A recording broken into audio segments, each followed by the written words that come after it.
Hello friends, எனக்கு தெரிஞ்ச ஒரு நபர் ஃபோன் பண்ணாரு. சார், இந்த மாதிரி போலீஸ் டிபார்ட்மெண்ட்லேருந்து ஃபோன் பண்ணாங்க. என் பையனை இன்னும் அரை மணி நேரத்தில் அரெஸ்ட் பண்ண வரதா சொன்னாங்க. ஏன்னு கேட்டேன். என் பையன் வந்து ட்ரக் யூஸ் பண்ணுறான், ட்ரக் சேல்ஸ் பண்ணுறான்.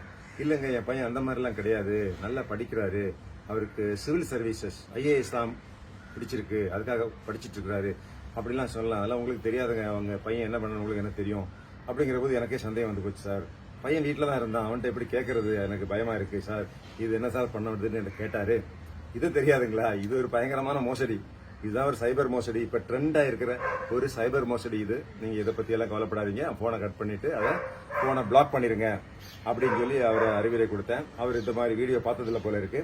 உங்க பிள்ளைகள் எங்கேயாவது காலேஜில் படிச்சாக்கா, வெளியிடங்களில் இருந்து படிச்சாக்கா உங்களுக்கு இது போன்ற ஒரு ஃபோன் வரும். ஏன்னா உங்க காலேஜ், உங்க பிள்ளையுடைய காலேஜில் உள்ள எல்லா அட்ரஸஸ், ஃபோன் நம்பர், பேரண்ட்ஸ் நம்பர்லாம் எடுத்து அவன் ஒன்னா ஃபோன் பண்ணி மிரட்டி காசு பிடிங்கிட்டு இருக்கிறாங்க. இது கடந்த 8 மாசமா ரொம்ப ஸ்ட்ராங்கா நடந்துட்டு இருக்குது. நானும் சில வீடியோ போட்டிருக்கிறேன். தயவு செஞ்சு நீங்களும் புரிஞ்சுக்கங்க.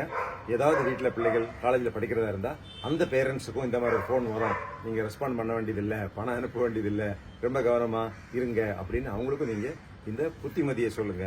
எல்லாரும் நம்ம பாதுகாப்பாக இருப்போம்.